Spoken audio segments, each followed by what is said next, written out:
भाभी ने कहा कि सुबह हम दोनों को कश्मीर जाना है, इसीलिए हमें रात भर प्यार करते करते गुजारना है। डर क्यों रही हो?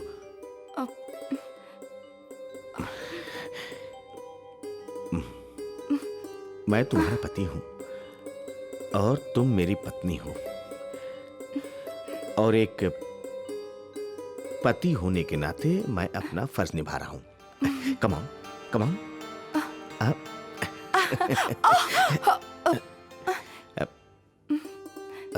अब कहाँ जा रही है? एक मिनट। हाँ, ये दूध पी लीजिए। दूध पी लेते हैं। क्या हो गया?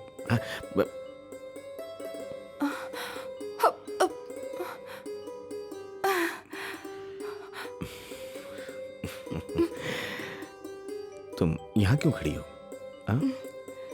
सुनो, अब आओ ना, दो चार प्यार की बातें।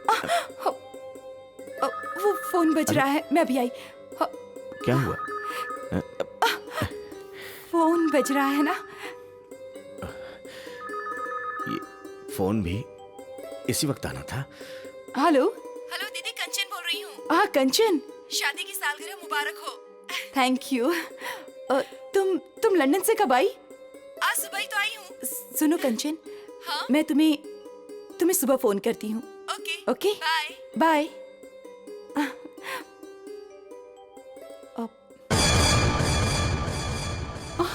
ओह, तो ये रमा है? कुछ पता चला? क्या खाक पता चला? एक तो मेरे जेवर चले गए और ऊपर से पार्टी का खर्चा जो मेरे सर पे है वो अलग। चलो मुबारक हो। क्या मुबारक हो?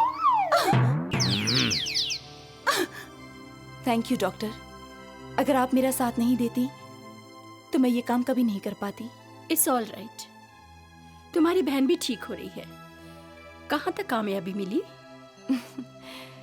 थोड़ी सी गंदगी और है वहाँ, वो भी साफ हो जाएगी।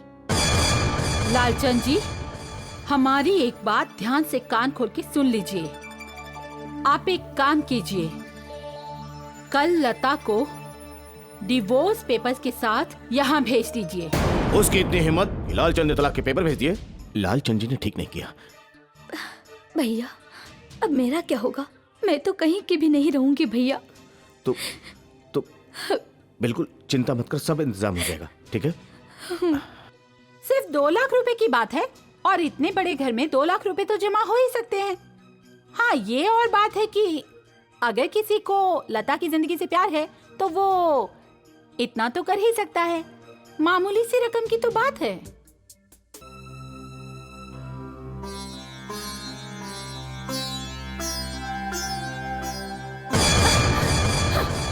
इस पर क्यों गुस्सा उतार रही हैं आप? तो गुस्सा मैं किस पर उतारूं? उसका तो मैं कुछ भी बिगाड़ नहीं सकती।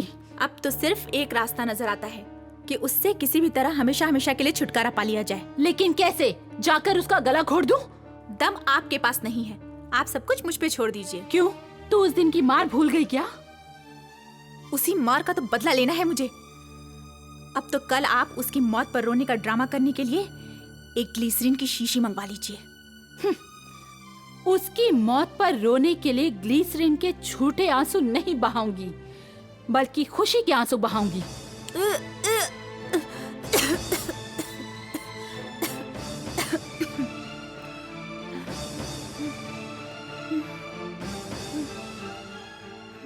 रेखा, क्या बात है? कुछ नहीं, यूं ही उल्टी आ गई थी। रेखा, एक औरत दूसरी औरत की हर मुश्किल को जानती है। रेखा, क्या बात है? कौन सी बात? यही जो मैं कई दिनों से देख रही हूं। कहीं तुमसे वो भूल तो नहीं हो गई जिसका इलाज शुरू में ही हो सकता है?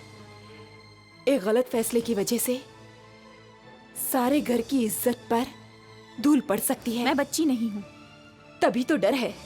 बच्ची के कदम जब डगमगाते हैं तो वो जमीन पर गिरती है, लेकिन तुम्हारी उम्र की लड़कियों के कदम जब डगमगाते हैं तो वो जमीन पर नहीं, समाज की नजरों में गिर जाती हैं।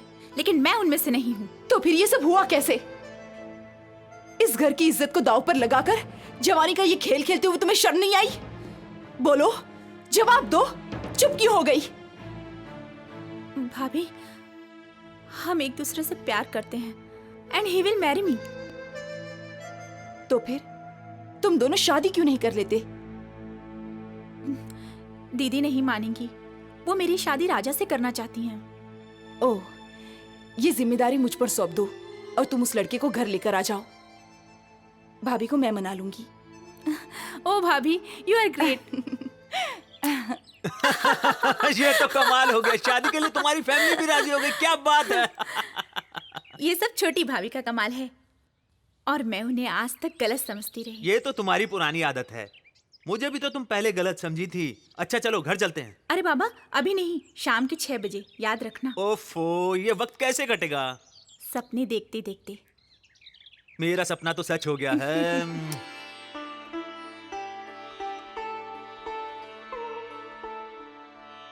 आज मैं कंचन की जगह वापस तुम्हारे पास आ गई हूँ और हमेशा तुम्हारे पास ही रहूंगी।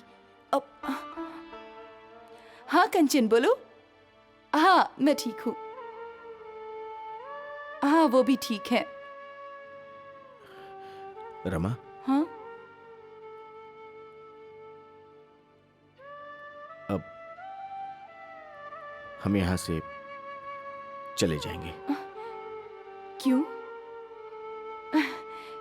अब तो सब कुछ ठीक है। अब यहाँ कोई परेशानी नहीं है। मैं यहीं रहना चाहती हूँ। राम भला करे सबका, राम भला करे। जिसे महारानी की तरह देखा था, आज उसकी ये हालत मुझसे नहीं देखी जाती। पंडित जी, ये सब आपकी वजह से ही हुआ है, जो आज मुझे भुगतना पड़ रहा है। मेरी वजह से नहीं, ये तो ग्रहों का चक्कर है। ग्रहों का चक्कर? नहीं नहीं, उपाय बताकर। उपाय? हाँ बैठिए बैठिए, आइए बैठिए। जिस तरह पिछले युग में महाभारत जीतने के लिए नए से नए व्यूह रचने पड़ते थे, हाँ। उसी तरह इस कलयुग में इस घर की महाभारत को जीतने के लिए तुम्हें भी एक नया चक्रव्यूह रचना पड़ेगा। चक्रव्यूह? हाँ, एक नया चक्रव्यूह, जिसमें अभिमन्यु की तरह राजा अपने आप आकर फंस जाएगा और फिर तुम राजा और रेखा मिलकर रमा को अपने रास्ते से हटा देना और उसके बाद रमेश की शादी में जितना दहेज चाहिए ये जानकीदास पंडित दिलवाएगा। अरे पंडित जी, पंडित का धर्म धर्म की रक्षा करना होता है और तुम दहेज की आड़ में न जाने कितनी मासूम लड़कियों को जलाकर खत्म कर रहे हो।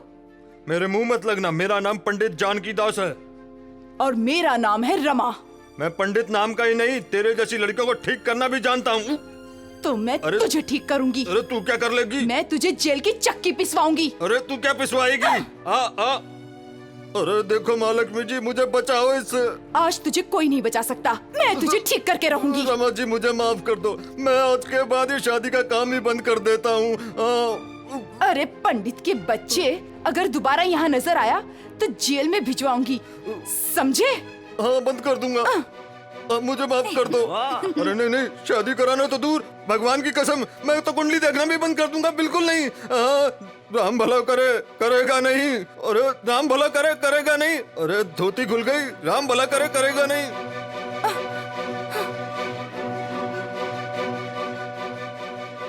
इसे तो रास्ते से हटाना ही होगा।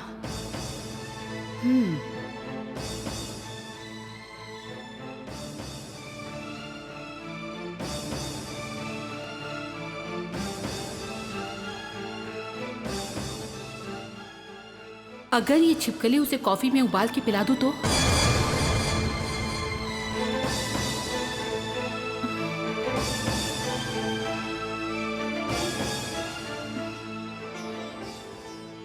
महारानी जी कॉफी लीजिए।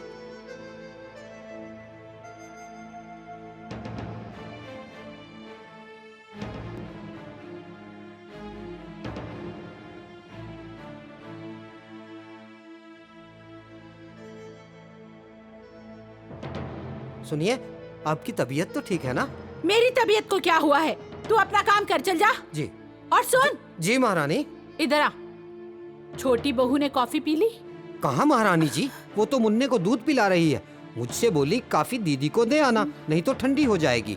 मेरे लिए बाद में ले आना। हाय राम, तूने वो कॉफी मुझे पिला दी? जी हाँ महारानी। अरे कोई है, बचाओ! अरे कोई मेरे पापा को बुलाओ! अरे बचाओ, मुझे बचाओ, मैं मरी जा रही हूँ। पागल हो गई। अरे बचाओ, रेखा! अरे क्या हुआ भाई बहू? क्यों चिल्ला रही हो? क्या हो गया इसको? क्यों चिल्ला रही है? वाले हो, मुझे बचाओ! अरे मारेंगे तेरे दुश्मन। क्या हुआ बाबू जी? आज के भी क्या हुआ? तुझे देख अरे आइए तो। देखिए नौटंकी कहीं की। अरे क्या हुआ तुझे? डॉक्टर को बुलाओ, मैंने जहर पी लिया है। तेरे जहर को क्या शहद समझ के पी अरे लिया? कॉफी में छिपकली का जहर था। मैंने में पी छिपकली लिया। का जहर? वो देखो वो रखी। अब क्या होगा मेरा? अरे कोई मुझे अरे इसमें बचा लो। छिपकली का जहर कहाँ है? हटाओ भाभी जी इसे। कुछ नहीं होगा आपको, इसमें जहर नहीं था। अरे अरे मैंने जहर पी लिया है, मैं नीली पड़ रही हूँ। अरे क्या खाक नीली पड़ रही है? सेब की तरह लाल तो होती जा रही है तू। कुछ हाँ, करो भाभी, ना। कुछ नहीं हुआ डॉक्टर तुम्हें। को हाँ, बुलाओ। हाँ, हाँ, ये लो डॉक्टर- बेटा, मैं मर डॉक्टर को जाऊंगी, फोन मैं मर जाऊंगी। हेलो डॉक्टर अरे, साहब, मुझे बचा लो। क्या रॉन्ग नंबर है? कॉफी में जहर कैसे हो सकता है? कॉफी तो महारानी जी ने अपने हाथों से बना के दी अरे थी। मैंने छिपकली डाली थी हाँ। रमा को मारने के लिए। क्या? क्या कहा? अटक गया क्या? जहर? मुझे मारने के लिए आपने जहर डाला था? तुम्हें तुम्हें मारने के लिए वो छिपकली मैंने कॉफी में डाली थी, लेकिन वो जहर भगवान ने मुझे ही पिला दिया। मुझे मेरे पापों की सजा मिल गई। मैं मरने वाली हूँ। मुझे माफ कर दो रमा, मुझे माफ कर दो। मेरे लिए दुआ करो कि मैं मर जाऊं, मैं मर जाऊं। उठिए भाभी जी। भाभी जी, उस कॉफी में जहर नहीं था। जब आप कॉफी बना रही थी तो मैंने आपको उसमें छिपकली डालते देख लिया था, और आपसे सच उगलवाने के लिए वो कॉफी मैंने बदल दी थी भाभी जी, और वही कॉफी रघु ने आपको दी। भाभी आपने जो भी किया है, जानती हैं कानून की नजर में उसकी सजा क्या है? भाभी, आज तक हमने आपके सामने जुबान नहीं खोली, मगर आज कह रहा हूं, आज तक आपने जो कुछ भी कहा हमने किया। आपने रमा पर कितने अत्याचार किए, फिर भी मैंने कभी अपना मुंह नहीं खोला। चुपचाप देखकर बर्दाश्त करता रहा, लेकिन अब बर्दाश्त नहीं कर सकता। मैंने हमेशा आपको मां की तरह समझा है, और मां मां ही होती है। और एक मां होकर के आप अपने ही बच्चे को मारने की कोशिश की आपने भाभी। रमा, आज के बाद कोई गलत काम नहीं करूंगी। चलो मुझे रमा, माफ कर दो। अब हम यहां नहीं रहेंगे, बहुत हो गया। आप भी। नहीं नहीं ठीक है ठीक है ठीक है, चल भाग जा यहाँ से, चल निकल ले, चल चल। ये हमारा परिवार। लगता है तो सुधर चुकी है, नहीं सुधरी तो मैं सुधारूं।